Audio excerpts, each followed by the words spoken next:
Welcome to the Trophyz and Medals podcast, where we discuss sports, fashion, music, and entertainment. Where trophies are temporary and medals are forever. What side are you on?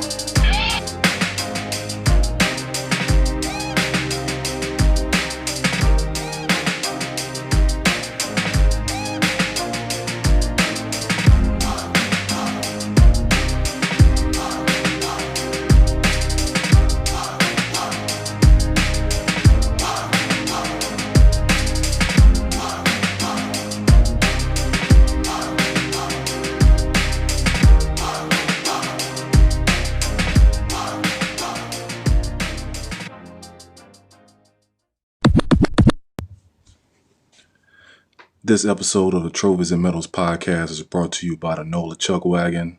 You can find them at 2240 St. Claude Avenue. Check them out for all your catering needs. They're right next door to the Always Lounge. On their menu, they got boiled corn, potatoes, sausage, turkey necks, shrimps, steaks, and their famous lemon garlic sauce with crab meat. Again, that's the NOLA Chuck Wagon. Get at them. Welcome back to the Trophyz and Medals podcast. It's your boy Batman here with the Ebbtide Crew.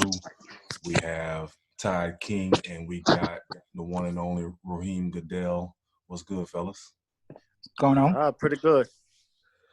All right, so it's going to be a Super Bowl edition of the podcast. We're recording this around noon Central, right before the big Super Bowl Sunday. We're going to jump in, of course, Super Bowl, but we're going to jump into also the big Kobe Bryant tragedy. We're going to look in the potential coaching moves in the NFL, as well as other topics. So first thing first is sad news last week. Actually kind of delayed us recording last week, hearing about Kobe Bryant's passing. Unfortunately, we're in a time where sometimes when you see stuff, you got to worry about if it's fake news or not. But once they said a helicopter, I knew it was real. But this was a guy that was around the same age as us. And we seen grow from a young teenager going to the league and becoming an NBA champion. So how y'all felt or what was y'all response the first time y'all heard read the news? Well, I was coming out the movie theater on Sunday, and I see everybody was sending me messages asking me if this was true. And I'm like, what y'all talking about here was true? And then I saw it like that, and I went to searching through, and I was like, oh, damn. That shit hurt. That hurt my soul there. Like, that's one of these rare moments where a passing really got the best of me there. Like, I was chilling with a friend of mine, and she was like, you all right? Like, that shit shook me up big time. But like you said, and then I'd start thinking about who else was on the helicopter too, because they said I always knew he was infamous for doing the helicopters and everything, because it's just how crazy LA traffic was. So It definitely made sense, but it was just like, you gotta be kidding me. And then just the fact of seeing he was doing so many being on people's podcasts lately. Yeah. He was just all over the place, and he was just like in a good place. And then y'all know how I've been on the Old Man Kobe is the illest campaign. Yeah. Like he was just in such of a good place, and he was accessible to everybody. He showed if they wanted to learn something or just wanted his advice, he was there for them. It was just. I think that was the biggest thing. I think that I remember hearing this in church one time. Is like when everyone has done their duty, I guess you can say, that's when that time comes. And I think this was like the perfect, unfortunately, the way that it happened, because you got that moment to see him be personal. Exactly. How he was when he was playing. Like you said, so many players worked with him. He's doing TV shows, he's doing podcasts, he's showing up at games on the sideline looking like he's selling dope. Yes, yeah, right. You know, he really was looking right. Like, yeah. It was just able to see the other side of Kobe, that like people just took his antics on the court as that's how he was as a person.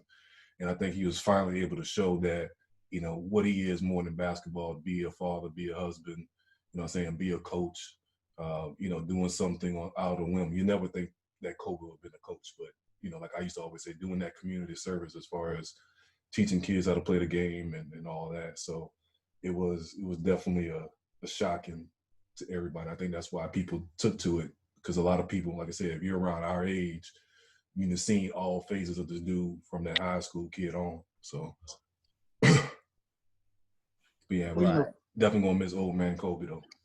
Yes. Well, I can pretty much admit that I was not technically a Kobe fan, which is not a bad thing. I think for some people, I think they kind of misconstrue saying that, hey, you know, you can appreciate somebody's work by not being a fan.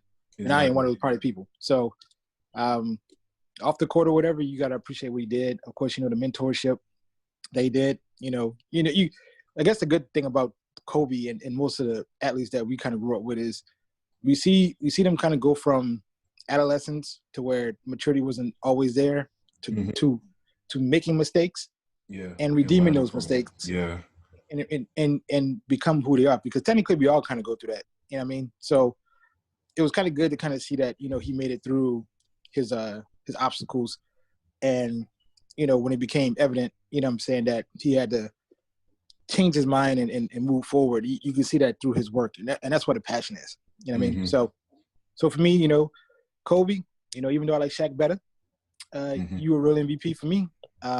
You know, you didn't flinch when old boy threw that ball in your face. I can respect that. That's a typical New Orleans move.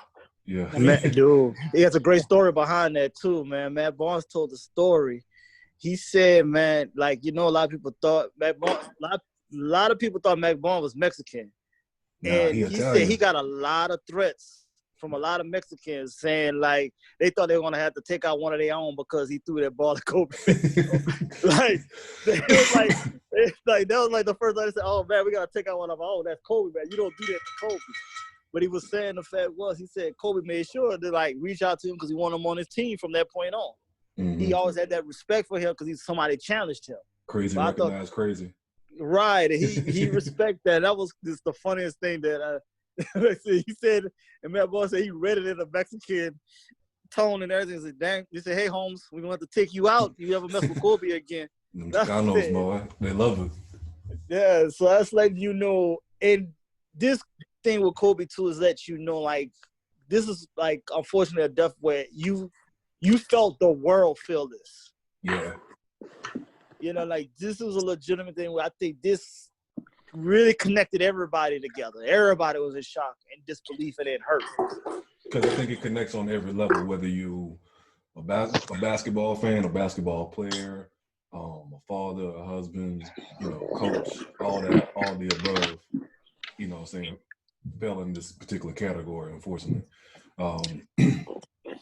But I think it'll, you know, I think in all depths you learn things, you know what I'm saying? I think in the long run, people will grow, you know, we know in a society now, people are just assholes by nature. And, you know, I think this was a time where everybody got a chance to step back and, like, you know what, some of this petty shit we doing ain't worth it. Right. And then unfortunately with his daughter to be on the flight with him too, that sent it way over the edge, because it's like, you know, he was with family, you know, with his daughter, they're going out there to practice, heading to practice, doing that thing with this basketball, and it's just like, you gotta be kidding me. And then of course, I mean, and the others that was with them and stuff. Yeah. Like I was just looking at it like, for me when I was coaching, like, you know, it's been many times I done gave kids a ride. You know, I ain't got no damn helicopter, but I done gave kids I done gave kids rides, you know, to games and to practice and all that. Right. I had one kid ride me to Dallas when we played in the tournament there. But to have to break that news, you know what I'm saying, that something happened. You know what I'm saying? Yeah. Just, you know, that's the first thing that came to my mind. Like, how could I even face a parent and say, hey, this happened, you know, while your kid was on my watch or whatever. Exactly. So yeah, so just, like you said, touch many levels. But I just look at it like, you know, do what you need to do in this time, because you have more time. Technically, I look at it like this: you live at your fullest potential, because you only have one chance to die. Mm-hmm. So that's kind of like my resignation from this. Is like, hey, look, you know, as time goes along, start to learn that living is the easiest thing.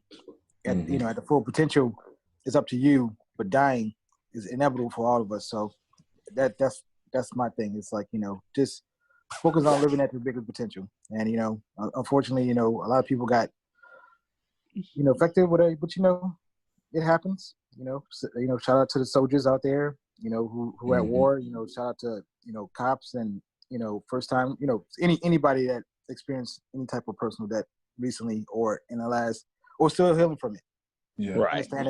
Understand that their death is probably the easiest thing and they live their best life.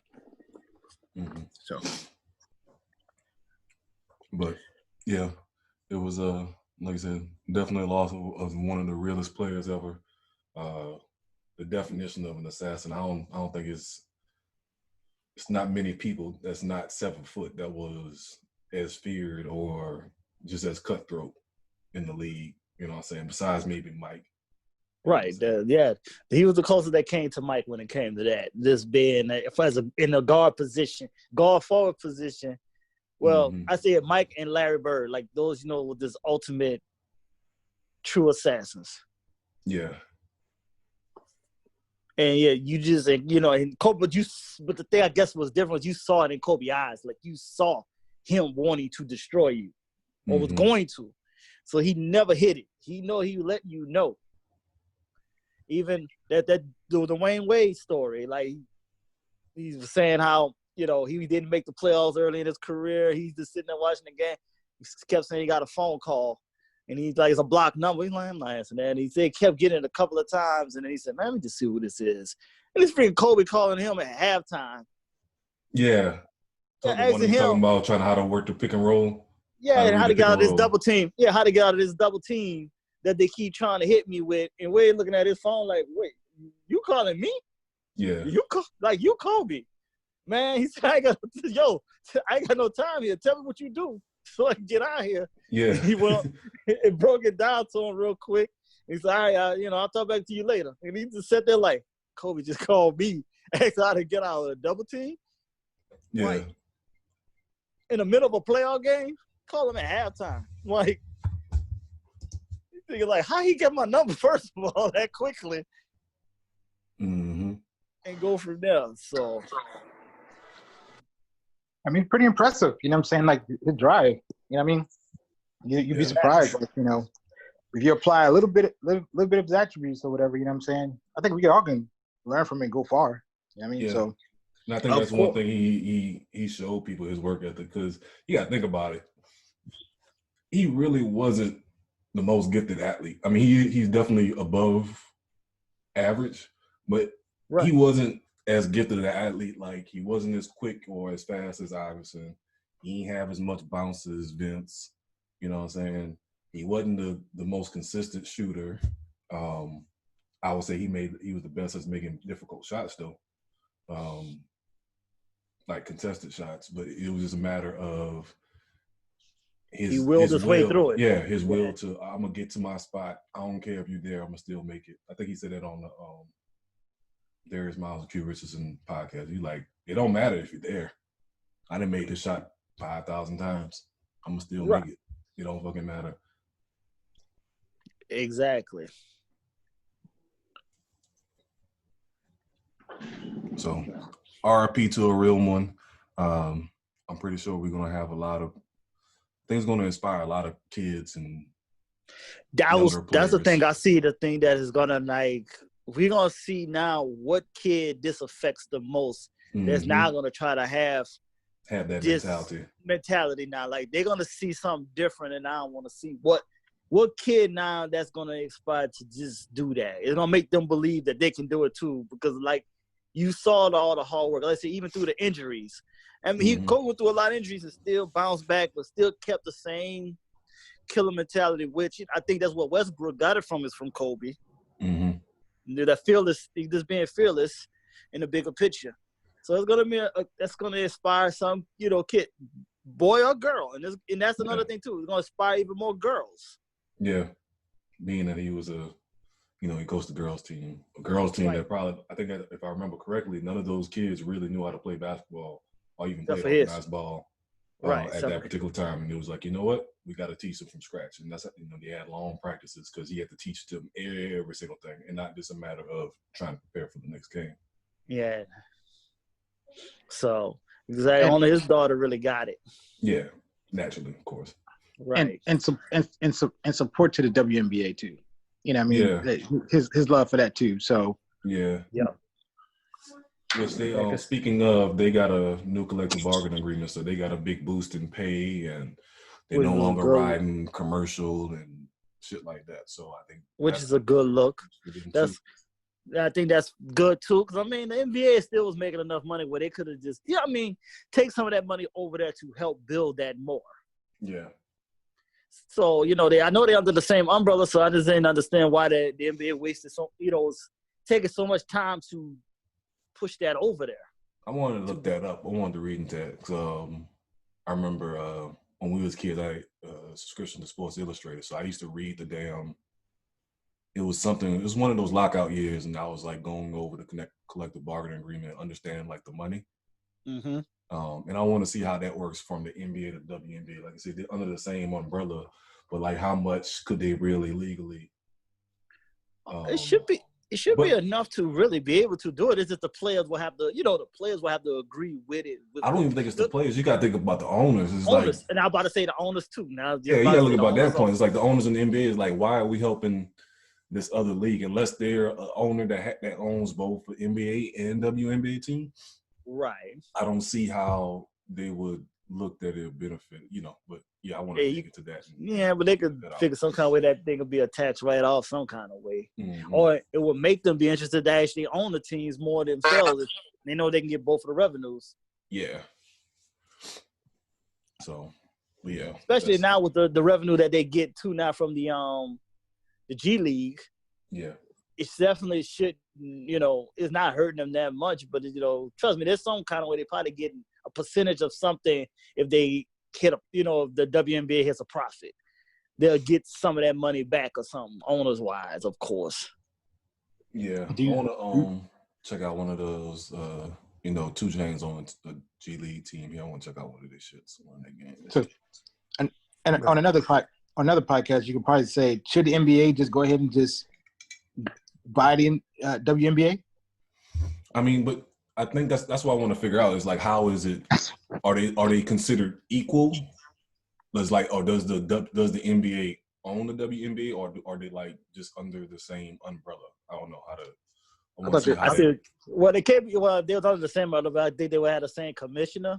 So, but since they have 2 different commissioners, it's kind of 2 entities. But it's like I think they trying to work that out together now. Maybe just go around and working together to expand this, worldwide, especially on the international side. Of course, too, because a lot of those girls already go play ball overseas anyway. Well, the only reason when they were doing it was for the money. So the money continues to get better. You'll have less and less of them, either going overseas to play or, bypassing playing in the WNBA to play overseas because they can make more money overseas. More money overseas than they do playing in the WNBA. Exactly. And I think they're starting to realize that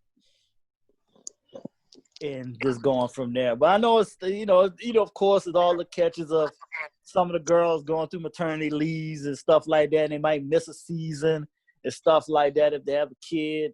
So, I know there's catches there that they still be, trying to figure out, do they want.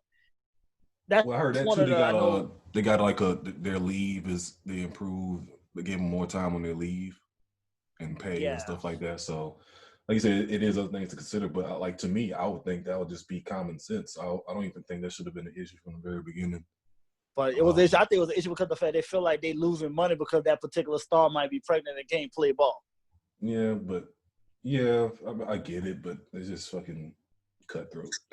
You know what I'm saying? Yeah, it's definitely. It's we know it's misogynist to the fullest. Just being assholes. So it just we get there, but it's like, come on, we gotta still let them. They still gotta live their lives too. Yeah. And we don't want, they ain't trying to have no kids all late in their 30s after their career's over. if they just miss one season, it's not the end of the world. Because didn't what's your girl name? Skylar Diggins didn't like. I think her was like the worst case scenario. I think she either got hurt first and then got pregnant, or vice versa. So no, it's a double up. No, you're right. No, she got hurt, and in the midst of her being hurt, she got pregnant. So that would made her be gone for like these last 2 years. Yeah, she was gone for like 2 years because of just the back-to-back situations. Mm-hmm.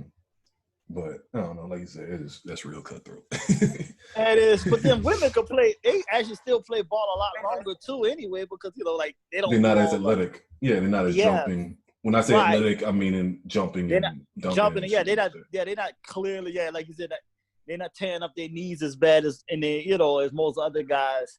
Like you got that Andre Miller game, you got that G Money game. Exactly. Jumping over credit cards, that's it.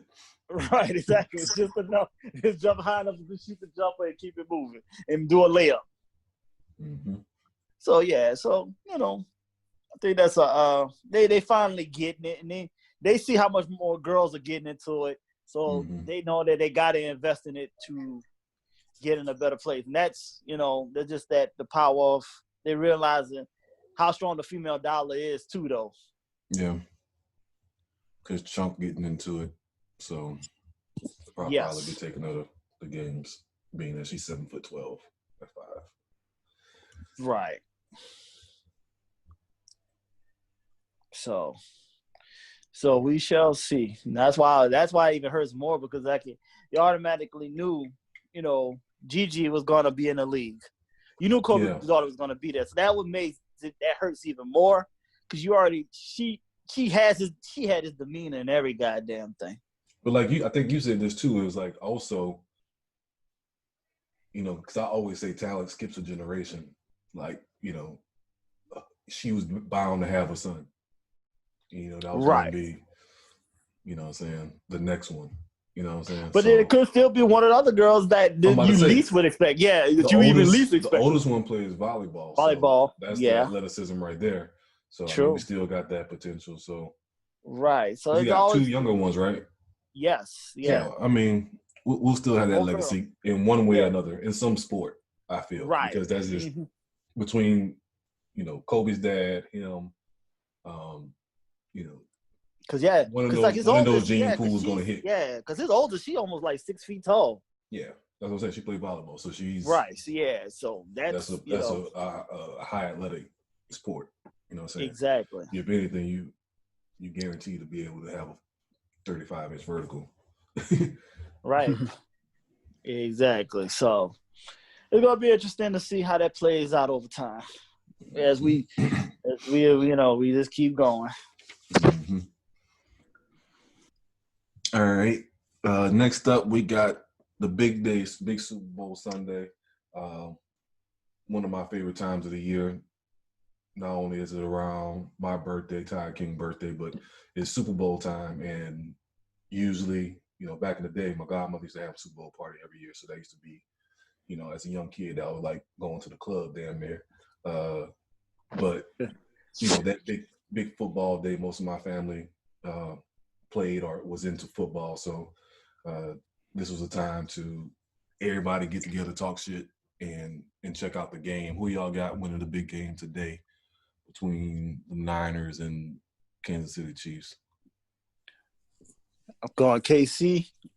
They might be in the division with my team, but I hate the Niners with a passion. To hell with bitch-ass Richard Sherman. I don't want him winning no damn ring. So, yeah, KC all day. Damn. I got a soft spot for Andy Reid. And I got a super soft spot for Andy Reid. Why you say that? I've always liked Andy, man, because I feel like Andy, he's just been a player's coach. He's always, he's always showing love. He gonna get the best out of you. Black quarterbacks. Right. He don't care if you got the talent. He didn't care if he was white or black. His quarterback. He did, he had bitch ass McNabb, but but he's I don't know. I just always liked, and I just had plus 2. He lost 2 sons to, unfortunately, drug overdoses and stuff. It's just like he dedicated so much to football, but he's sacrificed so much outside of football too. Yeah, because of that. Yeah. Yeah, because of that. So I just always had just this soft spot for Andy Reid. So I want to see Andy. I would like to see Andy Reid win it. I would like to see it too. But I just kind of feel the Niners is going to muddy up the game. And that's the only way they have a chance of winning. But again, like you said, I always like Andy because of, he had black quarterbacks, the style of play that he played. I feel that he's like the new age style coach. You know what I'm saying? He was kind of like that first wave of it. You know what I'm saying? Right.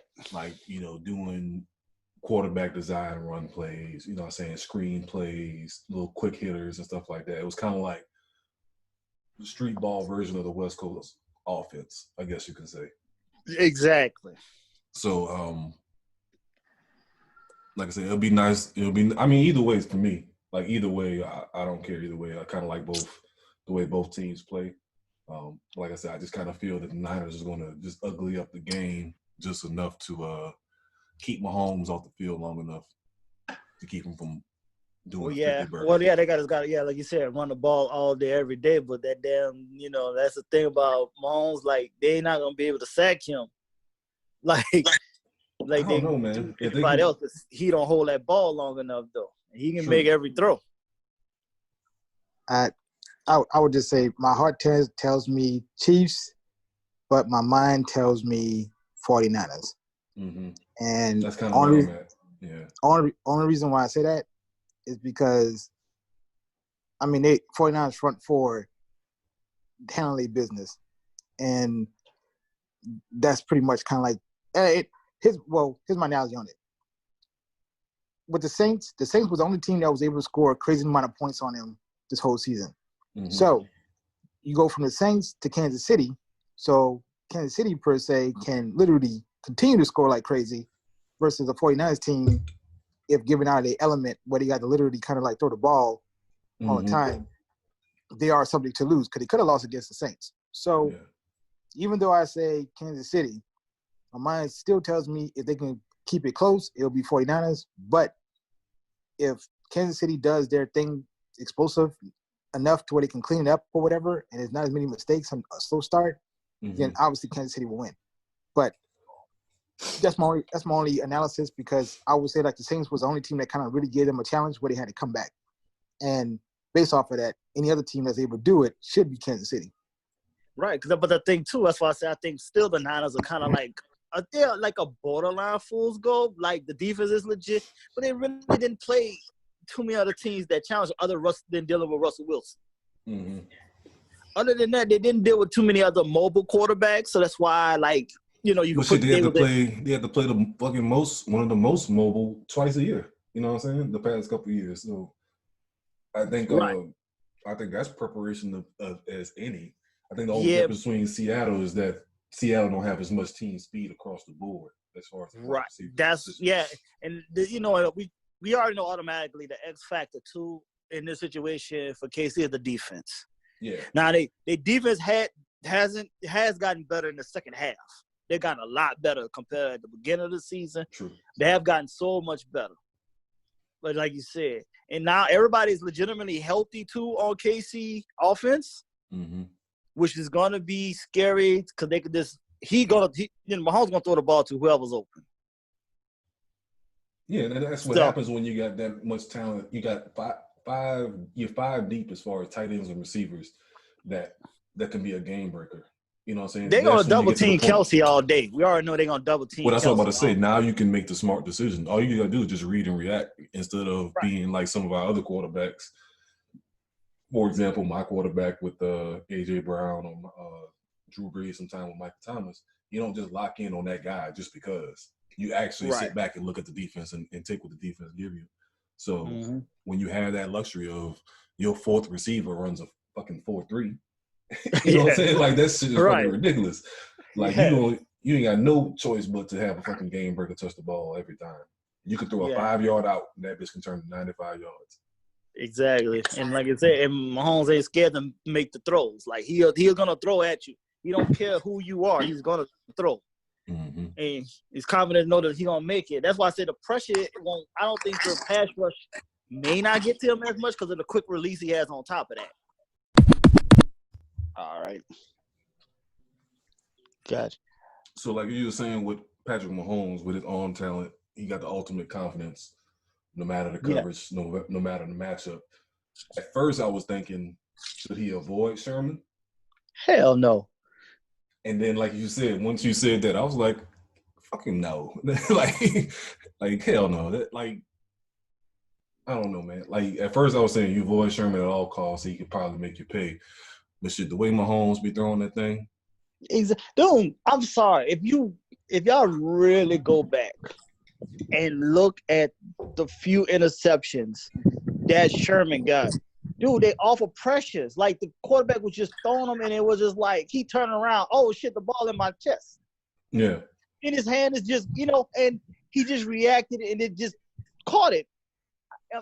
I'm glad he got hands. I'm not gonna knock that. Well, that's two things. It's like one, he was a former wide receiver, so he got hands. And then two, I think he does do a great job of reading and preparing and looking at routes and shit like that. So that puts him in the best position at times. But like you said, there are other times when he was running cover 3 strictly. It was because, especially in Seattle, where they was getting pressure.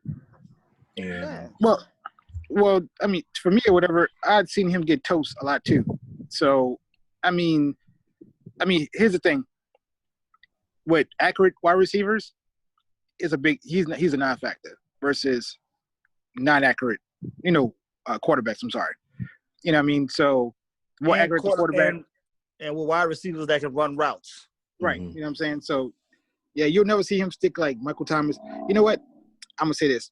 Darrelle Revis called Patrick Mahomes and was like, show this nigga off on fucking national TV for the Super Bowl for me, please.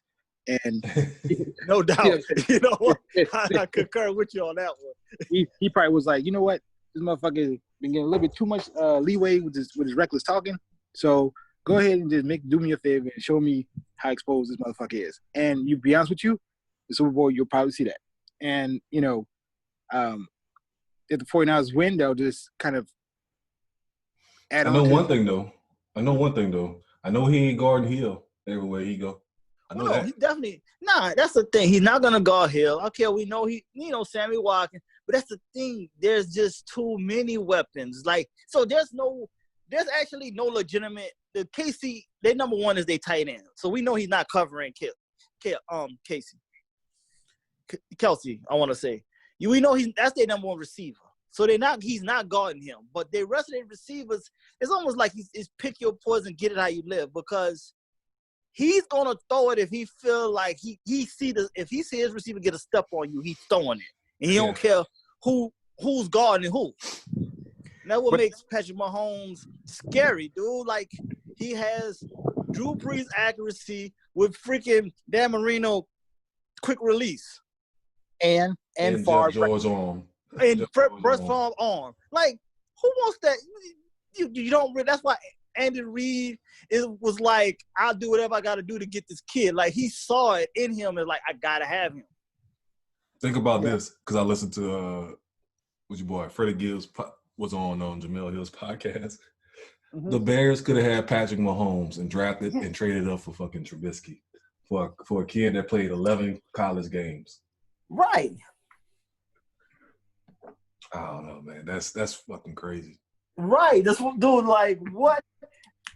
Like that? How is he not fired? That the Bears GM should have been fired the next year after he won MVP. He should have got fired off of just the GP of that. I'd fire him ASAP. Like, you gotta go. Cause wait, Deshaun Watson was in that same draft. Yep, Deshaun went like damn near 30th or something like that. No, Deshaun was 13th. No, he was like right behind Mahomes. I'm tripping. I'm thinking about Lamar. Lamar went last. Yeah, Lamar, which, as we see, went unanimous, man won the whole joint. So that's crazy. Second guy ever to do that behind Brady. Mm-hmm. Couldn't deny him for winning this MVP. Yeah, so, the Bears fucked that up. Yeah, like you had those two guys at quarterback that year. With a bunch of film of being great. Not just 10 games, like national championships, top 25 being great. You know what I'm saying? Well, okay. For honesty purposes, Trubisky did have potential in regards to his accuracy in the draft. No. No, I'm gonna tell you this. And I'm a Virginia Tech fan. I watched the ACC. Ain't nothing about him was intimidating in college. So how would you think? Year. He was 1 year starter. Ain't nothing about him in college was intimidating. So why would you be afraid of him in the pros? But of course, we at the time there was in a league where they were trying to find the next Tom Brady, and when they did it, I kind of was like, okay, this is what y'all trying to do. Mm-hmm. We're trying to get him as a first round pick, though. But you trying to get a Tom Brady as because you want to be that guy to be the genius. You know what I'm saying? Look what I did. I traded 18 draft picks to get this guy, and it worked out. Right. You know what I'm saying? Right. Everybody want to have that moment versus just doing what's right in front of your damn face. But then again, you can kind of say, out of those two, out of Trubisky and Tannehill probably had a better success than Trubisky ever did. Of course, even at this level. So. The difference with Tannehill is he's a better athlete, one, because he came in, he had to work his way to be a quarterback because he played wide receiver first. It's like you can't play at a quarterback, but you know what? You're just a good enough athlete, so we're going to put you on the field anyway. So he played his 3 or 4 years. So you add more game reps. Yeah. Right, reps and everything. Exactly. You know what I'm saying? Trubisky played 1 season. They all see about the physical stature of him, which it screamed to them prototypical quarterback. They went with the 1985. Oh, he's 6'4", 220. He got to be an NFL quarterback. That's all he's going to be. You know what I'm saying? Deshaun Watson beat Alabama technically 2 times. He won 1, lost 1, but he definitely still won the one they lost. What's that a question? Well, for me, I'm not a Bears fan, so I look at it like, but I see. But just on the fact of just making the right. It's about the logic. Making the right decision. Yes. Yeah, but I look at it like let's look at the upcoming draft or whatever. I think Toulouse, it was the name, whatever, is going to actually do better than what people expect him versus some of the other higher. Okay. I'm on the fence. Yeah. I'm on the fence with him. I'm on the fence a little bit. It depends. I look at it. He has to land with the right team. Right. And that's exactly the catch.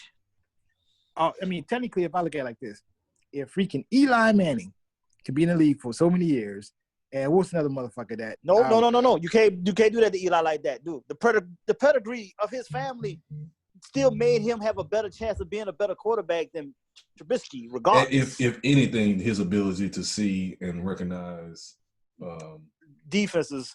Yeah. He had no choice but to at least be fucking 60%. I was telling people, I said Eli might mess around here and get more Super Bowls than doggone Peyton. And I don't know why the hell I saw that shit, and he almost did it. Mm-hmm. Yeah. But my thing is like, what was the other quarterback for Chicago Bears before Trubisky got there? I'm looking at him. Dude, this is not good. It's somebody. Jay Cutler. Jay Cutler. If just think about Jay Cutler, and you see why the Bears do what they do. True, but Jay Cutler still showing better signs than this. Sad to say. Yeah, scary and sad to say. But he was another example of they looked at his physical attributes. He run a full set. That's why I said that GM got to be fired. He throws 85 yards. Cutler was. I liked him, but he just never. And of course, whatever the type of quarterback they always go for is more so a game manager versus elite, because the Bears still bank on their defense even though they're sorry, and they still bank on their running game, which hasn't been there for a while. Well, that's the problem. I think that's the real problem. I think they had a better running game. Yeah. No, not even that. But they picked their quarterback based on, like what Floyd said, having a better defense and having a better run game. But they don't have that run game like they used to. They don't have Joe Forte. Shout out to him. Yeah. You know what I'm saying? What? Rashawn Salam. And yeah, exactly. They've always been good at getting running backs, but as of lately, it's not like to say they're not bad. That they just been getting either be injured or it just right. They're digging a big enough hole in the beginning of the game. They don't get the chance to get the touch. Exactly. They just know to automatically just hit them with the 8-man front off the, because like they can't even catch out the backfield pretty well and nothing like that. So it just makes it more difficult. Okay. So, random question. So, who would be the turnaround team of 2020? Let me go through the rosters. Let me think. I mean, it's I hard to gotta say wait till before the free draft. agency. It's hard. Yeah, you got to see free agency and draft because you never know. Like, you never know if Brady pops up to be a Raider. You never know if Brady pop up to be a Titan. So you got to see what happens with that. But I think I was scared. I ain't gonna lie to you. I was scared about Brady becoming a doggone Brown. Yeah. If Josh Daniels would have took that job, Brady with dumb weapons. Yeah. Oh my God. So will Burrow go to Cincinnati? 8-8 or 8-8? I give him 6. I give him the bottom of 6. Yeah, I'm basically saying they're gonna double their wins than what they got right now. That's as best as I'm gonna do. They're gonna double because they got a lot of holes. Because they need receivers. They got a lot of holes to fill. Yeah, so it's a. But they're going in the right direction though, because they got the running back. They had a quarterback. Now they just had to get a couple of more younger receivers. Well, no, they actually got one good young receiver. Is it Boyd? I think what's his name? Boyd. I want to say. Yeah, he's nice. I like him. So they kind of have maybe future wide receiver, and they got to get a tight end, and then they still got to work on that defense, of course. Mm-hmm. Okay. So if Brady leaves his division currently, who would be the sleeper team in that division? Is it the Jets or the Dolphins? Depending on who the Dolphins go get a quarterback. But I'll go with Jets first. Okay. As of now. Just as of right now. In the next 2 years, let's say Jets either way. Because I think you guys still remember they got Bell. They got Darnold will be in year 3. Yeah. I think Donald going – this is a make or break. I will say this is the make or break season for Donald though. Like he was inconsistent this year, but this is where he has to make that step up. Him kissing them hoes and getting mono kind of set him back because he's out a month. I think that kind of set him back. Yeah. Yeah, they humbled him. You got to get that rhythm. You got to get that rhythm early in the year. Right. Okay. Another curveball. I think personally Brady is going to go to Jacksonville. Nah, because they just gave Cobb all that money. They can't afford it. They gave Foles. I meant to say Foles, not Cobb, but Foles. Yeah, they can't afford it. Foles making like $44 million or something like that. Right. So they can't. Yeah, so they know that's a done deal. San Diego. The Chargers. I meant to say Chargers is a possibility too. Remember, they already let Rivers go. They'd already said Rivers. No, Rivers left them. Don't get it twisted. Yeah. My bad. Much respect to Rivers. I mean to disrespect you like that. Like, yeah, he left them. Rivers said I'm out. Yeah, they say he might go to Tampa. Yeah, that's one potential spot. You still might potentially go to Miami. Because you could still, say, for example, Miami drafts Tua. You can still go get Rivers and have Rivers for the next year or two while Tua is able to rehab. Right, and learn. Like, to me, I think that's the perfect scenario for the Dolphins. But I'm not going to lie, man. That what's the kid that they just got traded from? Rosen? Dude, I think he's getting I think people underestimating him for some reason. I don't know why. Like, he gonna mess around here and get on a team, and Arizona and Miami gonna be kicking themselves like, God damn, we fucked up.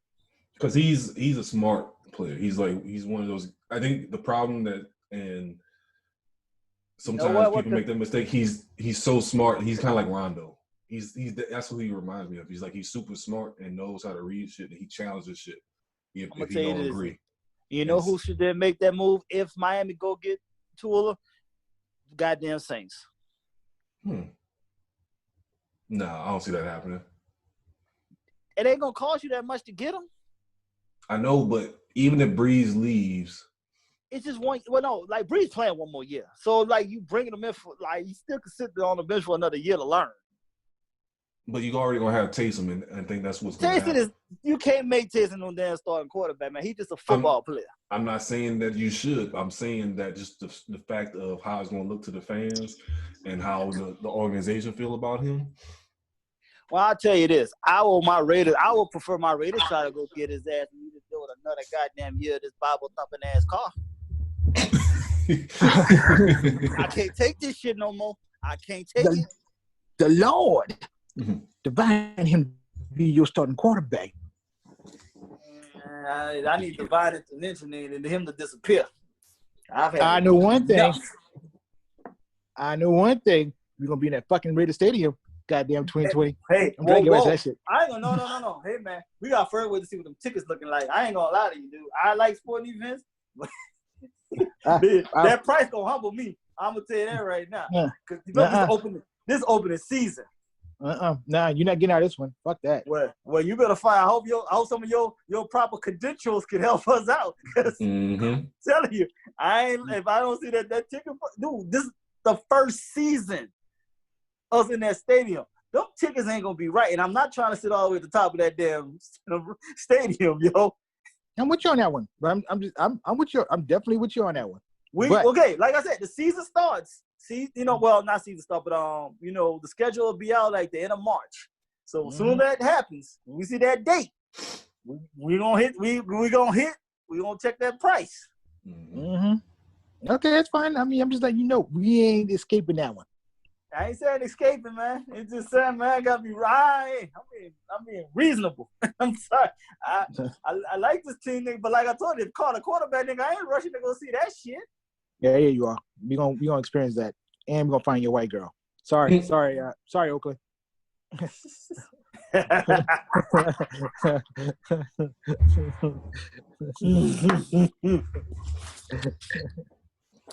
Oh, gotcha. It's all coded. You know what I mean? That's a good thing about it. True that. No, I got you. But still, we shall see. Oh. Hey, Rihanna. You see?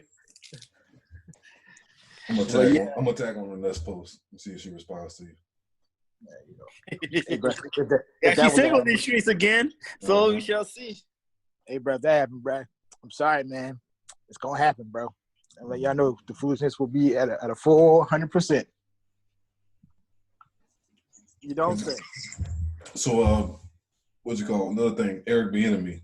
Y'all think, because a lot of times they can't.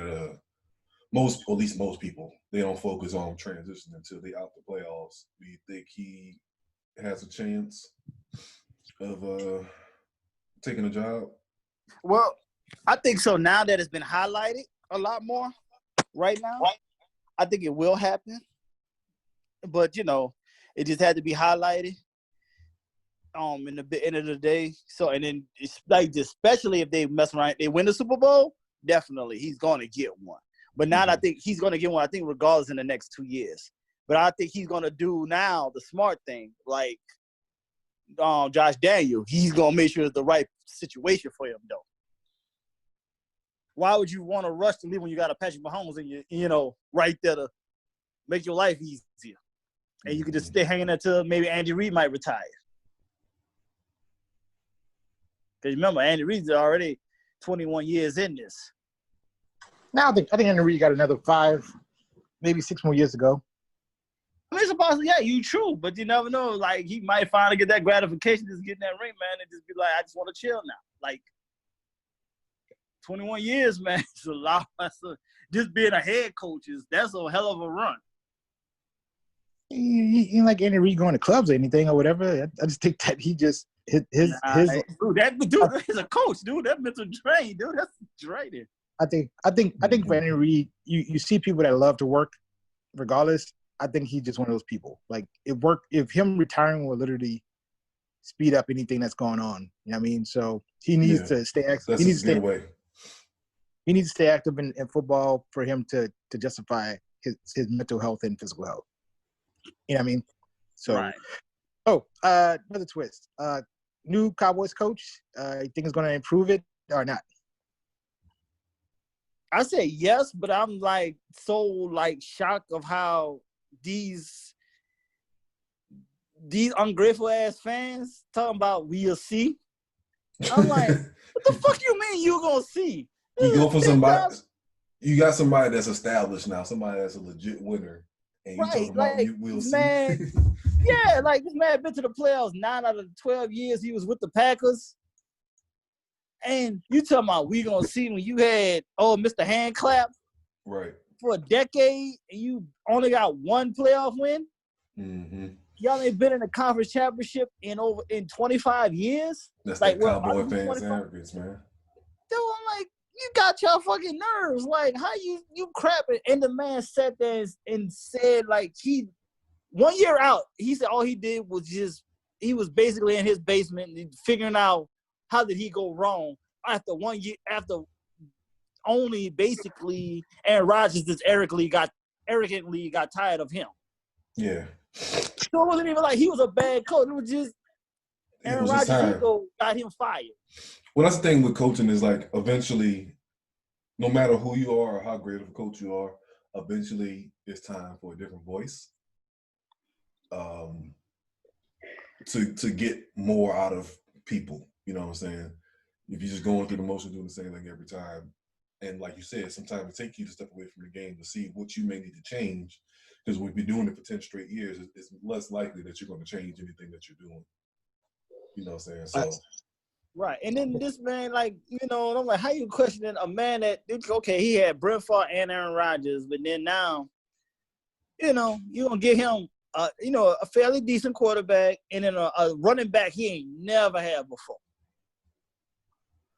Like I said, I think Dak is going to be the most beneficial of this. Right. Yeah. Yes. And, you know, if Amari Cooper stays, then you got a legit one. Like, the weapons is already there offensively, and the man already said he's not even going to do the play calling, which I was surprised by that. He's kept Kellen Moore and said, I'm going to let him do the play call. I like him. He said, I saw what he did. I like the ideas he has. So I thought that was kind of impressive in point, but then, like I said, dude, this is for the fact these people, I just don't even want them to win just because they said we'll see. We got to see. I'm like, I don't even want y'all to win shit. Ungrateful bastards. Mm-hmm. And I want Dak I want Dak to hurt they doggone. I'm glad now he about to hurt them pockets. Yeah. So who's a bigger threat in the division, the Giants or the Eagles at this point? The Eagles. I say Eagles. The fact that the Eagles limped into the playoffs with like their 6th-string wide receiver and like their 5th-string cornerbacks, if they're healthy, they're fine. I just think that they just had too many injuries to overcome. You know what I'm saying? Well, I'm going to tell you this. Now that I ain't going to lie, like some people say that it wasn't a smart move by Ron Rivera to go to Washington. He gonna turn them into something. He gonna turn them into something because now they're gonna get the kid, the Chase kid from Ohio State. You got a big old man quarterback. You know what he did with that before with Cam. You got 2 legit running backs. You seen what he did that before with the. And now they're gonna, Olsen is left. Olsen is like left Carolina, so he going to Washington to go help the kid to be healthy. Because Jordan Reed, even though he's probably one of the most talented. Yeah, most talented, but he always hurt. He's always hurt. You know what I'm saying? So I think he might retire. I think he had another concussion. But if Olsen goes there, that's not a good look. They got a decent, they got some decent little receivers. So I wouldn't be surprised. Washington. I'd say Washington will be definitely better than the Giants. I don't know, man. I think year 2 of with old boy might be a little bit. Yeah, well, that defense. If they get the defense together offensively, I think they'll be okay. I ain't gonna lie. Offense is straight. They're just more experience that they need. But the offense is cool, but that defense is horrible. Yeah. So that's why I say that. Is Tennessee going back in the playoffs? I say yes. Of course, why wouldn't I say yes? Because I'm gonna say why. Yeah, I'm gonna say they will because of the fact they're gonna make that defense even better and scarier than what it already is. Yeah, the front 7 is legit. This is a matter of getting our secondary healthy and younger.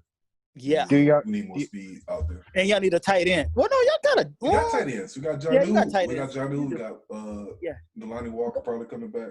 Yeah, you just need experience. This is more experience, and I think Tannehill should stay. Honestly. Yeah, I just hope he don't feel himself too much and try to break the bank. Well, he's 31, so I don't think he's gonna even try to break the bank like that. Like I think he'll still stay in that. He deserves. I mean, you gonna have to drop these 15 on him. Yeah, he deserves it. He deserves up to like 20. Yeah, that's what I said. 50, that's what I just about to say, 15 to 20 range. You got to keep him. He earned his way to that, and we'll just continue that momentum as far as running off of Henry and just being more diverse in our pass game. We gotta be better. Right. I'm just disappointed that the Texans didn't fire their coach yet, though. It's gonna happen. I mean, he got to go. What if? Well, did we say that before? What if they waiting on Bieniemy? Mm-hmm. You know what? That's a good call. Like he said, because of the fact he still is in the playoffs, he can't really talk to him or anything like that. He's out of the playoffs. You don't want to show your hands too fast and fire your coach, because then if you don't get Bieniemy, then you fuck. That's true too. And yeah, and you can't really know, and you can't talk to anybody while they're still in the playoffs. Right. Okay, that's a good call. Because I'm sorry, I think he should be gone, man. Like he's the reason why the Texans ain't the Texans. And they still, honestly though, too, they still got to take the L that they let Crowley go in the keep, Mr. Consistent broken, J.J. Watt. J.J., he is good, but he just consistently always broken. Yeah. Let's see. Injuries kill him. Right, but there was like every year it happens.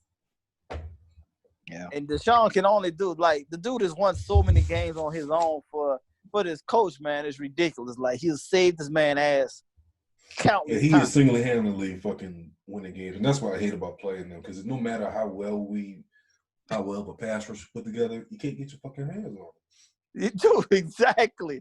Like, you sit there and literally watch this cat take hits. He'll bounce off and just still make a play. Like, you got to be kidding me.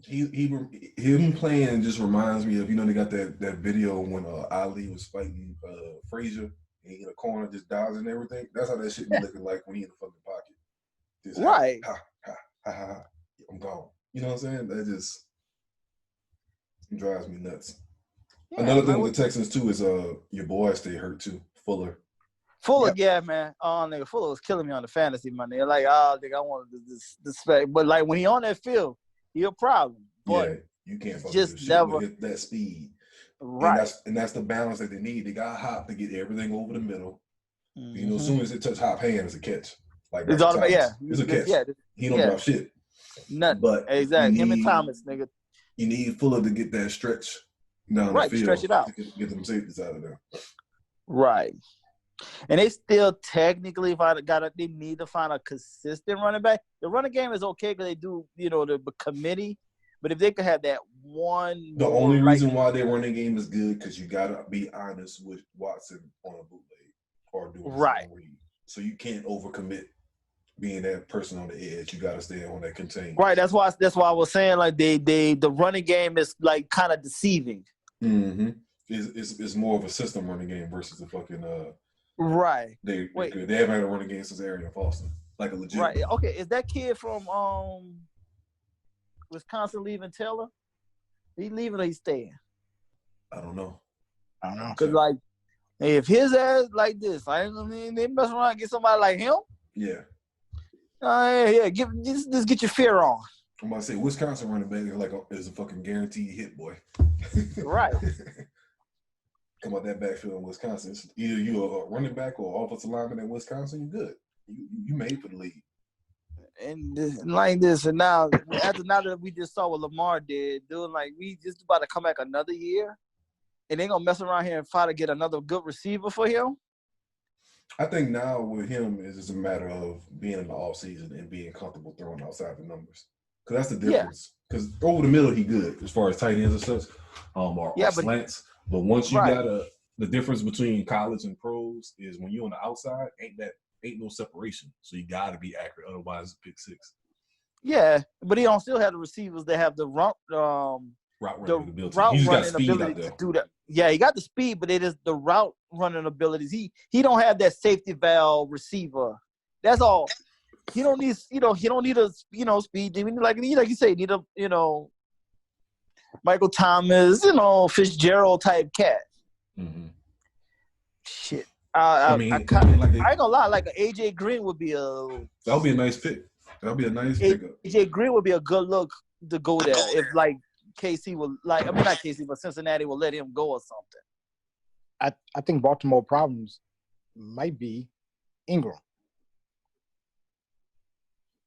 No. Yeah. You just being a hater ass Saints fan. No. Because let me explain it first, right? Normally, throughout the whole season, whatever, it was a two rushing tandem with him and Lamar, right? Right. As it got closer towards the end of the season, his production was less and less. That's you know why? Fact. You want to know why?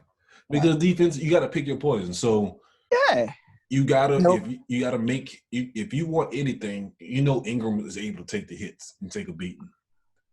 You want the quarterback to be the person taking the hits. So yes, that's why he probably got more opportunity because the defense was like, we're gonna take the running back on the dive and make it go to Lamar.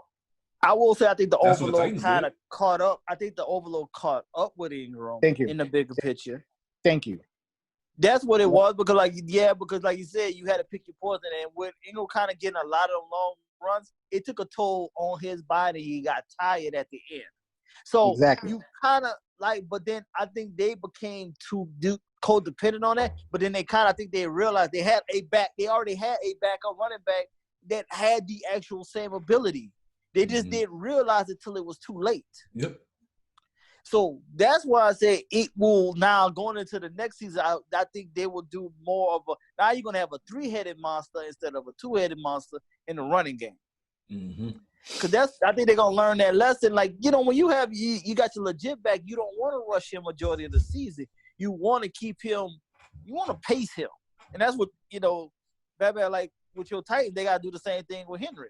Yeah, we're going to definitely probably draft some. Yeah, you got to give a good, decent, guy to come behind too to balance that load because it does take a toll, and you want your running backs to be because that's when we know everything gets tighter in the playoffs. You want that running game. You need a freaking, and that's why the Niners are still in the mix because they got the 3-headed monsters of running backs there, and then they got the guy that what's the one that does the surfing and everything. He's highly disrespectful right now. Like, he from Florida, he's a surfer, but then, they ain't really play him all year until the playoffs start, and all of a sudden, now he the one getting 20-plus carries. And what the hell he doing? He running through people with a purpose, and it's not cool. But they played it right, though. Like, you have to – it's a bigger strategy here of how you do this and stuff. And I will say that's part of what is KC weakness right now is slightly the running game. They do have a good running back. They have the one good running back. He's decent, but they don't have two of them. But Mahomes still the crapshoot of he'll make something happen because he can run too, but he can just make all the throws. Yeah. So that's the give and take. Hey, you with my team. I'm ecstatic that I got Jacobs. Oh, Jacobs, he look like the truth. He look like the truth, man. He look like the truth, but we got to get somebody to back him up, though, at the same time.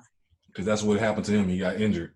Yeah, dude had a, broken bone in his shoulder. And then he played with that since week 4. Before, by the time he couldn't take it no more by week 12. You know why? Because then y'all was out the picture. So it's he was out the picture, but he kept doing this. I ain't doing this no more. Right, and I don't blame him. Week 14, we're close to the end of the season. He played with the messed up shoulder that whole time, took the shots and all that. And for him, and I'm glad he got the Rookie of the Year and things like that. But I hope we still got to get another running back to help him out because I don't want us to run him into the ground. But then, like I said, fool's gold car.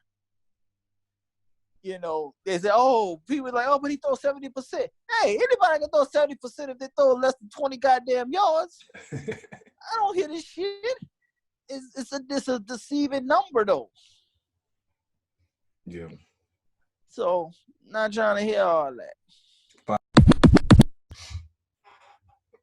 So with Super Bowl here today, we got I call it taking shots from the couch.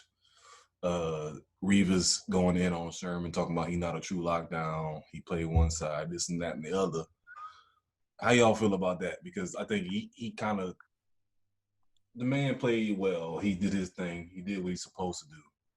but then you're gonna try to take some shots from the couch. It's one thing if you're a current player. It's another thing if you've been retired for a while. Even though he's one of the greatest of all time, Revis, in my opinion, not necessarily taking shots at him. Well, I feel like this or whatever. Revis have every justification to criticize Sherman on his style of play because it's not the same, which is cool. But this feud been going back since 2012. So it's not like it's yes, it has. Yeah, this has been going that far back. Yeah, he's correct.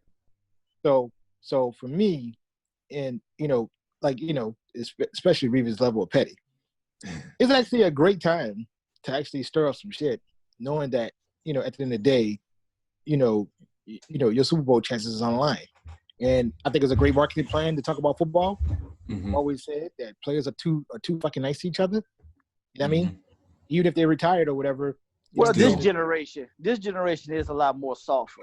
I will concur with that. Right. I think that, by Revis challenging Sherman to be more an active role, I think that's a good thing because to be honest with you, it's been more to make him better.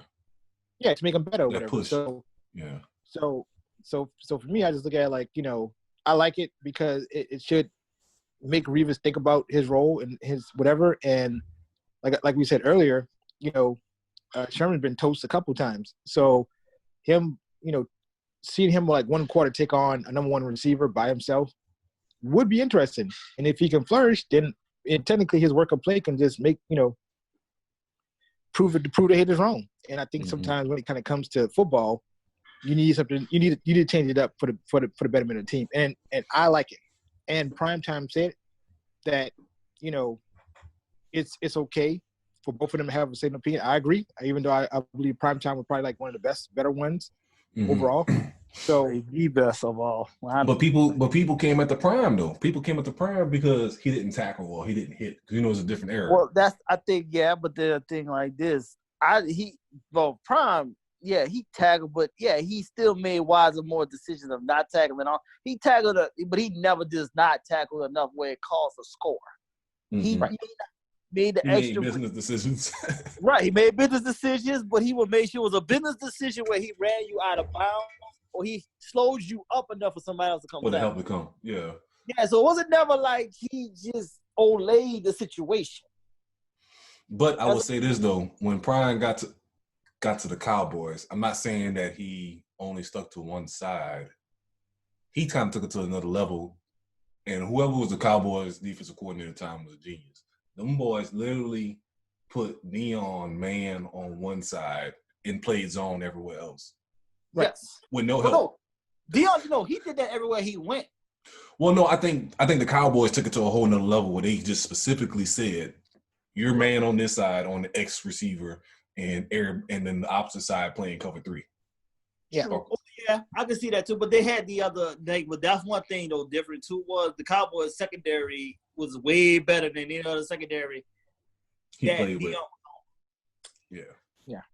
So they could get away with that also, which made it worse. The fact, but they could do it on, like you said, he could put it on the right side or the left side. They was flexible enough to change the style. He's gonna cover your best receiver no matter. He followed you with Dion. Dion will follow the best receiver, but the Cowboys, like you said, they kept the same defense, but they'll flip everything on wherever side the better receiver was. Mm-hmm. Right. And that's the whole thing. Like this now, if it's any position in football, in Batman, you know this the most. Secondary is my world. Mm-hmm. If I'd have played football, that would have been my goddamn position. I like to get in motherfuckers' head. And I feel like I was quick enough and fast enough, and my hands would have been better enough I want to shut down a receiver. So I've always been like behind Dion, my second favorite corner is Aaron Glenn, which is the Saints defensive coordinator. I didn't know that. Nigga, when I tell you how many interceptions on Madden that I fucked over niggas with Aaron Glenn. Yeah, he was cool. I personally picked the Jets, nigga. Even when Aaron Glenn was coming off the bench, I would put Aaron Glenn in the game to just disrupt your whole life. It just was something about Aaron Glenn I always rock with. Mm-hmm. and that's how in depth I go. Like he's like right behind Dion. That's like one of my like other favorites. Now, of course, Revis. Of course, Revis is better than Aaron Glenn. Don't get. I'm not gonna be booed. But just personal favorite. That's perfect. Yeah, it's a personal favorite.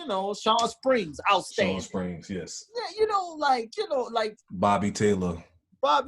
Troy Vincent Williams. Like I know all other greats. So like Rod Woodson, of course. Charles Woodson. Like even with Charles to be able to go from corner to safety was amazing.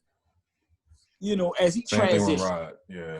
Right. So and Rod did the same thing too. He transitioned from corner to safety. So like I know the history of corners, and you know what? I like the fact that Revis called him out. I just wish it wasn't Revis because of the fact he's not playing more. And Revis did never put his heart into the game.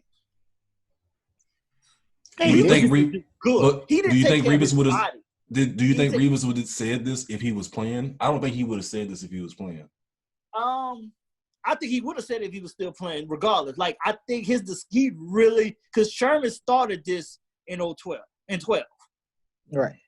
Wait a minute. Where's Revis from? Let me see if this is just a personality from where he's from. He from like Philly or somewhere like that?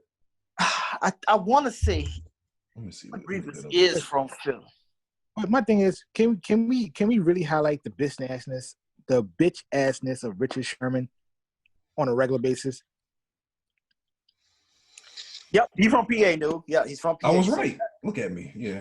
Yeah. So I just got that feel for some reason that he was just a PA Philly nigga. Okay. No, the thing like you said, yes, you are correct. He is that Sherman is a bitch ass. He got bitch assness because he's a front runner talker. That's what I don't like. Yeah. He only talks when they're winning. If a team ain't winning, he's quiet. At the back end with the Seattle, he was quiet. When he went over to the Niners, he was quiet. But when the Legion of Boom was the Legion of Boom, he did all that talking. And right now that the Niners defense is now, he wants to talk again. I don't like that about him. And I still say, like this, I'm not saying he doesn't have a good skill set, but he's been backed up by a lot of greatness too, though. Nigga, the Legion of Boom nigga will make anybody a fucking okay. I'm gonna say this is we're gonna go NBA. And then Batman, you going this?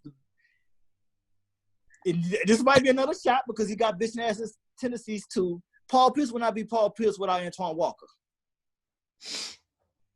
I'm Antoine Walker first. I wore 8 and 24. I wore 8 and 24 for Antoine Walker. So I kind of agree with that. Antoine Walker was the bigger of life personality. And people double him more would help build Paul Pierce's confidence. Even though I like Paul Pierce and I think he was talented as well. Yeah, he was talented. I think Antoine Walker playing power forward back then was something that they didn't see before. To have somebody with that handle, even though it was inconsistent, that the ability to shoot with range and post you up and throw out dimes, nobody, they didn't see that back then.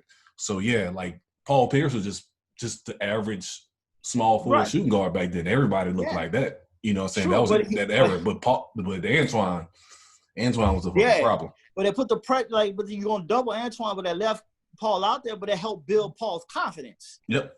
Which may help him opportunities. Paul Pierce. Yeah. You develop them reps. Those reps. Right, and that's why I feel that's what the same thing with Sherman. Sherman would have been if he didn't have Earl Thomas and Cam Chandler in that backfield. And Bobby Wagner roaming the middle too. Yes, dude, like you had those three guys, like you can't help but to and they pass rush was cold too. Yeah, you gonna build a confidence. So I respect the fact that he took the opportunity, but I don't think he would be Richard Sherman if those guys wasn't there.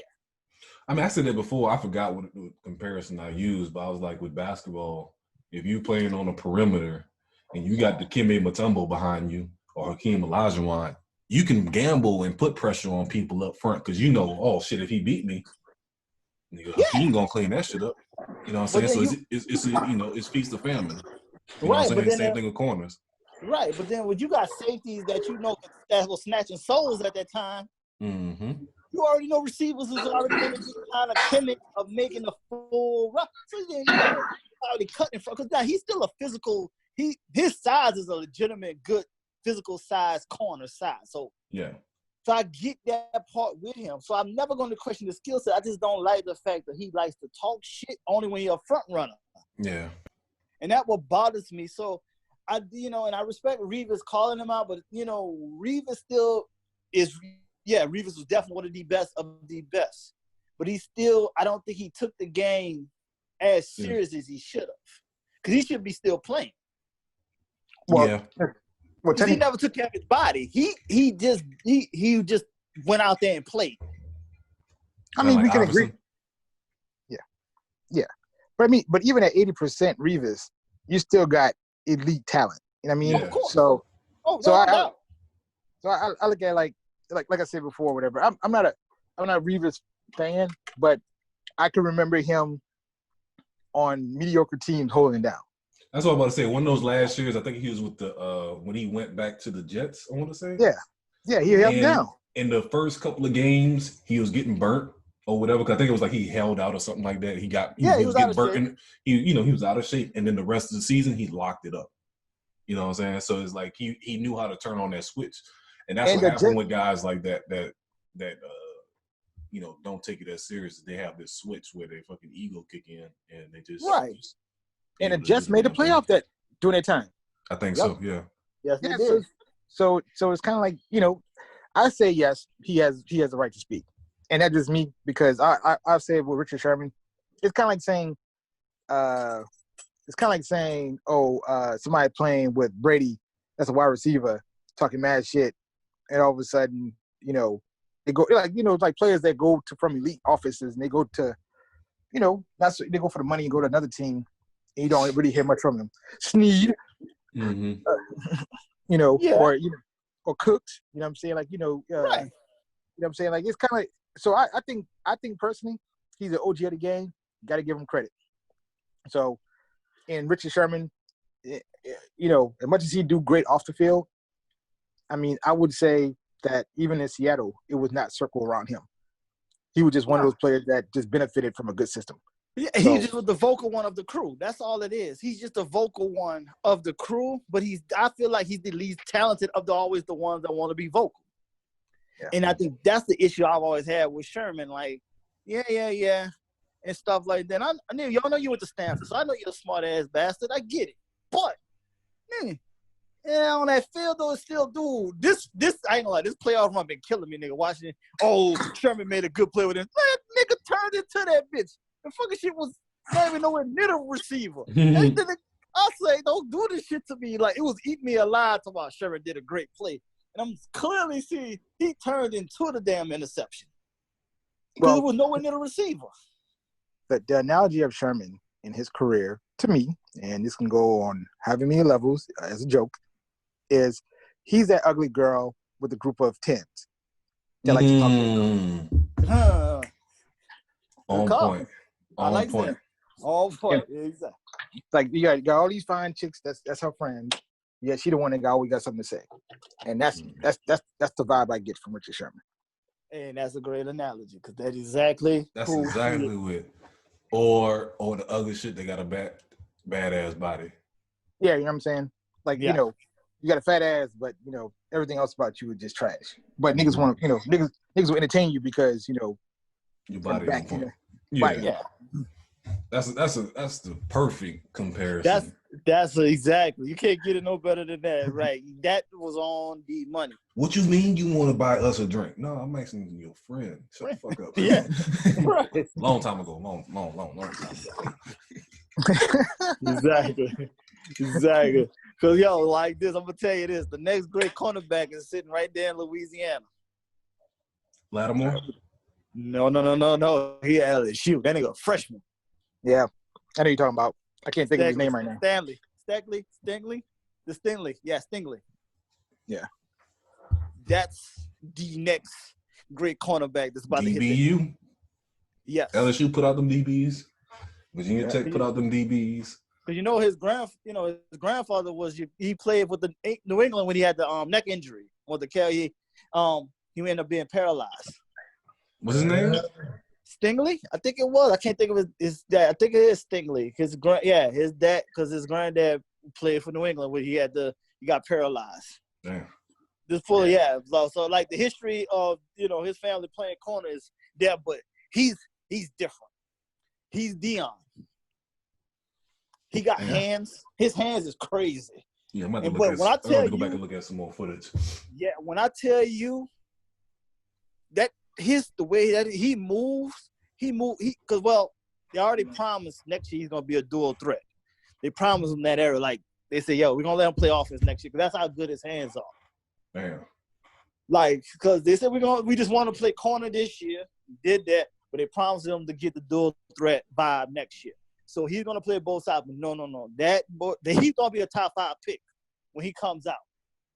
He return kicks? Yes. He's number 24 because he plays number 24. But when I tell you just the way how that kid play, he's like glue. The way he moves, he gonna move right with the receiver. Remember, he was like you kept saying how they kept picking on number 1 in the championship game because they didn't want to throw it on the side of the field. Mm-hmm. They didn't want his problems. Freshman, I think he had 8 or 9 interceptions, like 8, I think 7 or 8 interceptions this year as a freshman. So, yeah, that's the next great one coming into the league and could might be able to look Dion in the face. Well, can we just confirm that LSU draft talent in the next 3, maybe 4 years is going to be pretty much damn near almost a whole team? Hey, I ain't gonna lie, y'all like this. Now, me, Ed Ellis, we always had this debate over the years. You know how y'all know I'm a serious Miami Hurricane fan, and I'm gonna say this: I feel like personally, no other only universe I feel like comes close to us is LSU. Honestly, and if you look in the bigger picture, as far as producing talent, yeah. Cause he all try to come in with that USC shit. I'm like, USC ain't shit. No, USC has completely fell off. Like they. But no, even in that, remember when it was with the Matt Liner? But it was only a small window. That's the thing. It's like you might be hot now. Like Oregon had a hot moment. You know what I'm saying? Yeah. UCLA didn't have some hot moments. But it's a consistent thing with LSU, with Miami, with Alabama. Clemson. That's the difference. Clemson, you know what I'm saying? Got to throw Virginia Tech in there. Like we got, you got to be. You got to do this shit over years. It's not a matter of. Much as I don't like Ohio, like you said, I don't like Ohio State. Ohio State produced a lot. They produced a lot. I can't deny that. Mm-hmm. But I would say LSU overall, the only position that always hurt them was the quarterback. That's the first time ever they had that. Other than that nigga on your list, right? And that's why they was on the ass kicking tour this year. Mm-hmm. But I'm going to tell you this. I'm going to speak it now. This is the first time in many, many, many years I think my Canes may be coming back. I give it to you. Because a hire that we just made. Who y'all picked up? Yeah. Ed Reed is chief of staff. Oh, shit. St. Rose, stand up. I didn't know that. And this man he's been begging everybody for a job. He's been really wanting to do something for now, but chief of staff though, dude. So that means he over everybody's head. Mm-hmm. Interesting. I said life is good. But Canes could be back. My Canes could be back. But yeah, they hired Ed. Yeah. So Ed gonna be on that field, talking to these kids, pointing things out. It's crazy. So I saw that. I said, "Oh, some possible possibilities." Even we got the kid that transferred, like that sat out at Houston. Yeah, I saw that. So that makes even more sense now. Yeah, he's coming to us. So now he come. Mm-hmm. He's coming to us now. So I'm like, whoa, okay. Yeah, he legit. Right. So I was like, said, all right, Kings. But bringing Ed Reed made me, because I always felt like we needed somebody that was a Kane to be somewhat running the ship. They couldn't give Ed they couldn't give him the full coup de grace. Like, he can't be no athletic director, no doubt. But to be right under there as chief of staff, so it means he's hands-on with everything. I said, okay, that's a good look. So I'm looking super forward to that situation. Mm-hmm. So that's a good look there. So there's some things going on here. Next up, Raheem Goodell. I know you had something you want to touch on. What you had? Yes, we are gladly going into the 12 Days of Love Day, Valentine's Day. So I had a little segment that I wanted to present. Yes, it's going to be a foolishness topic, so prepared. Well, like I knew we were going to have, I thought I was already prepared for this. I thought we were going to be another week or so. So I guess we laying down a foundation of this conversation going to keep getting intense in the next, like you said, 12 days. So I figured we'd probably have another podcast next week to elaborate more on the ignorance of Valentine's Day, the pros and the cons of it. Yep, I will say. So I want to bring to the table today that I'm starting to see a fluctuation of people who's practicing abstinence leading up until Valentine's Day or relationships, period. And my argument with that is if you've been fucking all last summer up until the holidays, how the fuck you think that you stopping fucking right now and going to justify anything about finding a relationship? That is my gripe. Well, okay. No, I'm gonna scale back on that. I honestly, I concur with that abstinence for February. Cause you know why? No. Them goddamn kids were born in freaking October and November. You know what month that is? Yeah, I know Scorpio season, but I don't need them problems. We don't need them problems in these streets. You don't need no more Scorpios in these streets. I married one, so you know I know. So hey, you're a Cancer. Once again, two sides that go together great. I get you. You'll like mine, but us Aquarius and other people in these streets, we don't like y'all signs. All I'm gonna say is abstinence does not necessarily change. Abstinence at any time frame, if you already been fucking already, does not change anything in regards to. So that's what I want to say. Like, they think that it's going to change their karma. So like you said, if you've been hoeing, if you've been hoeing from the summertime to Christmas or to New Year's Day, what you think going, you know what I'm saying, shutting the system down for 14 days is going to do for your relationship karma? Like, that, to me, that whole logic is fucking stupid to me. That is stupid. And it's more expensive too. So this is the last time of the year you need to be fucking locking it down as much money. If anything, you should lock it down after Halloween. Exactly. But it'll be like Lent for hoes for fucking from Halloween to Valentine's Day. It's fucking, you know what I'm saying, you give up sucking dick. I am not suggesting that. But you know, that's all in the mix, dude. Like, all that's in the mix. Nah, man, everybody want to act like they're righteous. I think the real conversation is, you know, technically, and I think for every adult that actually, you know, went down this journey, you know what I mean? It is kind of one of those things that, you know, you were making poor decisions before probably you started having sex, by having sex, and now since you're having sex, you're justifying a poor decision process. Mm-hmm. I think in a lot of cases when it comes to sex, you know what I'm saying? You know, it's just one of those things where, you know, we have to learn to kind of make that judgment in regards to how this feeling makes you feel versus the reality of a relationship. Mm-hmm. And don't let the sex dictate your decision. Decision making skills. But that's why it's called dickmatized. Mm-hmm. No, I mean, but you know, they can get pussy whipped too. I mean, I don't get pussy whipped.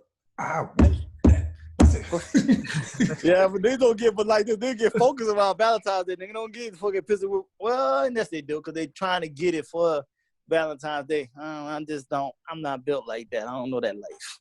But I would say basically, I guess basically all my adult life, I can honestly say that besides that, my first love, outside of that has been like, I'm doing this just to do it out of good grace. You know what I'm saying? You're here versus you know what I'm saying? Like, you know, like, oh, you know, we're not gonna have sex, you know, or like, say for example, you know, like, why are people who feel like they have sex, they can't build a friendship around that?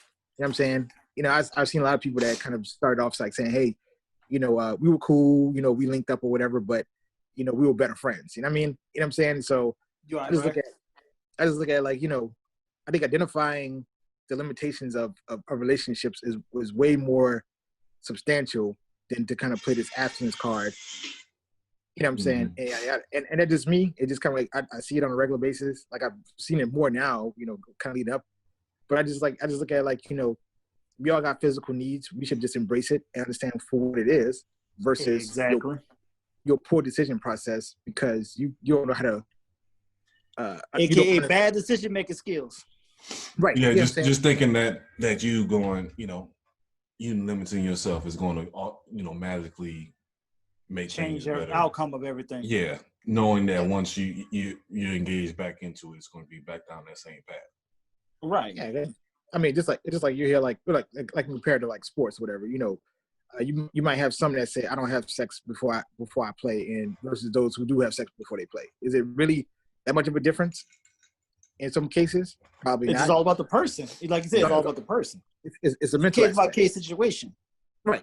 So I think you know, people playing this card to kind of, you know, like say for example, if you're a virgin, keep your virginity as long as possible till you find the right person.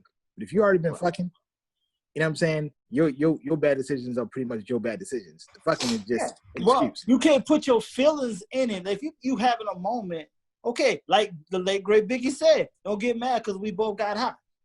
Mm-hmm. Yeah. This is, you got, you know, we had a moment. This is what it is, but don't put nothing else into it. You want to just say our time together is our time together, and our time apart is our time apart. Time apart, exactly. Yeah. So that's my segment. You know what I'm saying? You know, abstinence don't fucking matter. It's your poor decision process. And also, ladies, find a nigga a gift for Valentine's Day. I know that's like one of my biggest pitches going into Valentine, but I think it's just as important as us men going out here buying these things to make sure that you feel special. You should buy us things besides some regular pussy. You know what I'm saying? To make that don't count. Yeah, that don't count. That don't count. You know what I'm saying? Like, you know, some regular pussy don't count as a gift. And I know some people would be like, "Oh, my body is a gift," but you know, it's like, you know, buying. Shit, your body's a gift, nigga. Shit, then fuck all that. Right. Especially when we get our job. I'm about to give you a prime example of what Raheem is saying.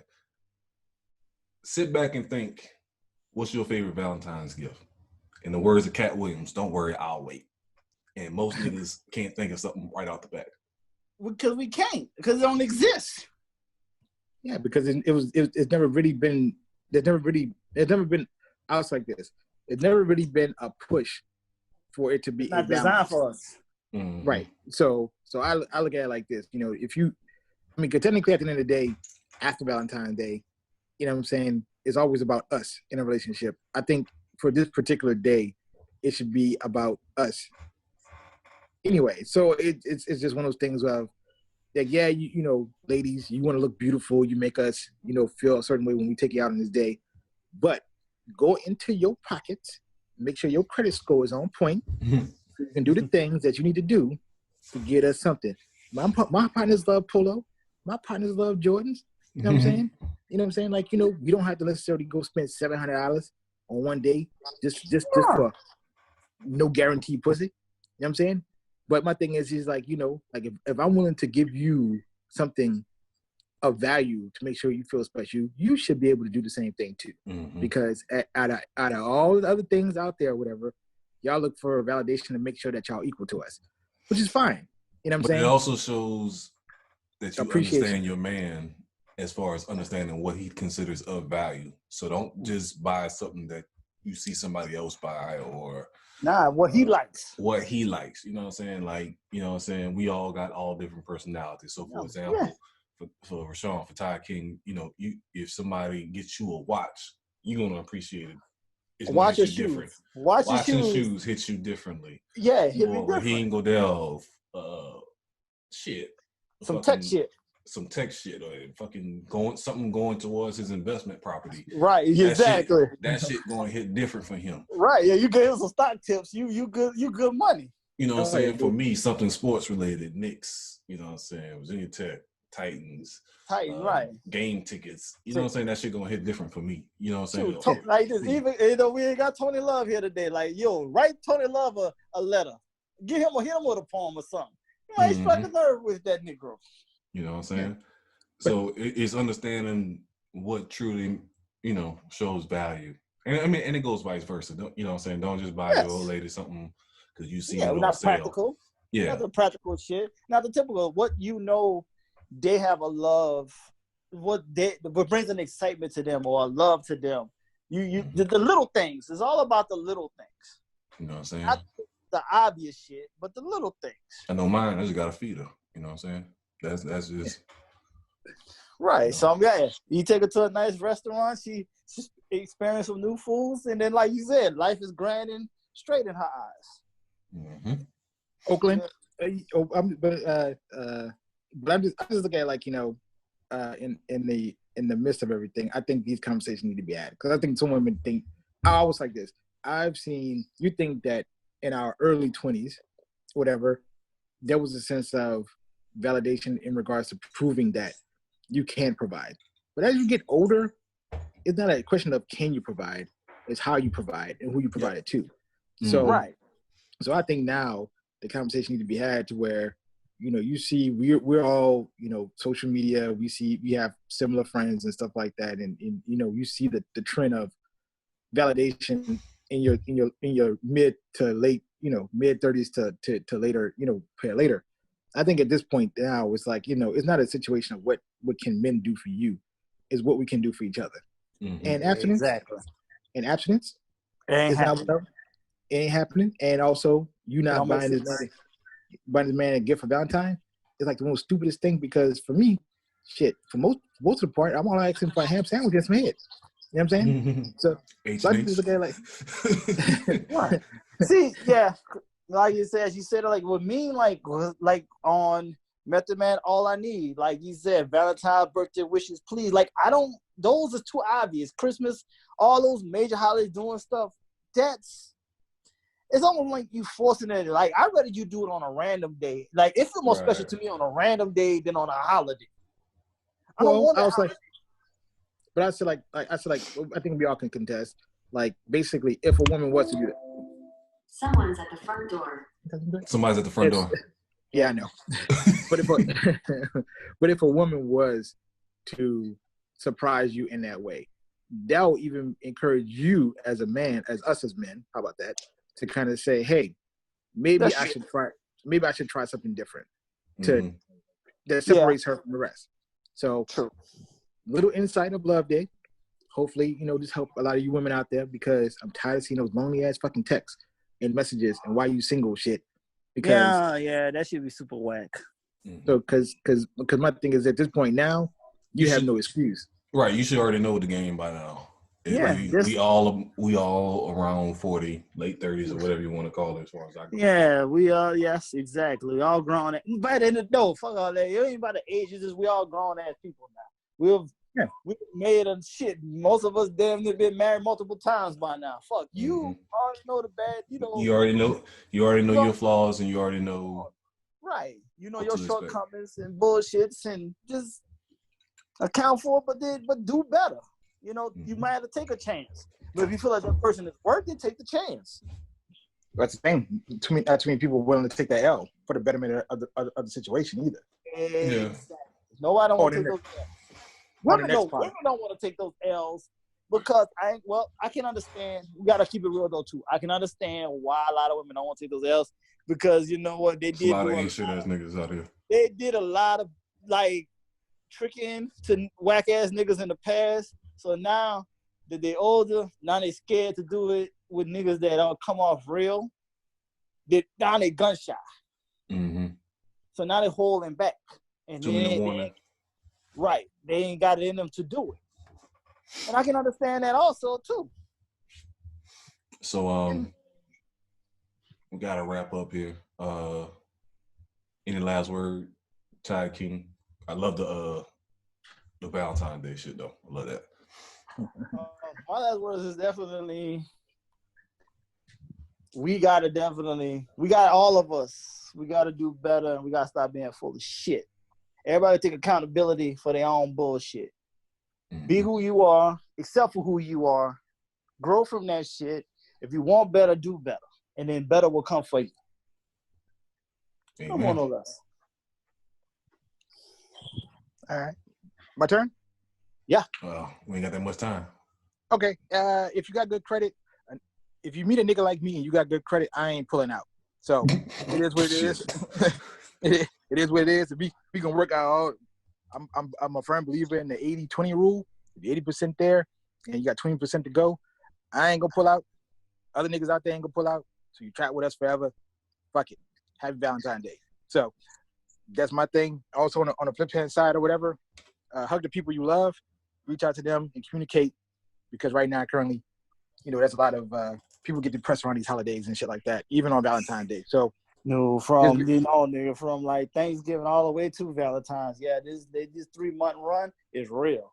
So that's a good call. Yeah, I was about to say I could echo on that. That was my thing is mental health, supporting family members that are going through tough times. You gotta show that support, because there's just a lot of people that's hurting out there that they're just hurting by themselves. So right, uphold each other and love each other, and everybody will be better as a community. That's a wrap for episode 11. As we're posting this, congratulations to the Kansas City Chiefs. As always, please comment, like, share, tell a friend to tell a friend to tell a friend. We'll be back next episode with more basketball, getting close to the trade deadline, All-Star Weekend, baseball cheaters, and more. Thanks for the support. Again, please like, listen, comment, share, rate us, leave a voice message. Thanks for your support.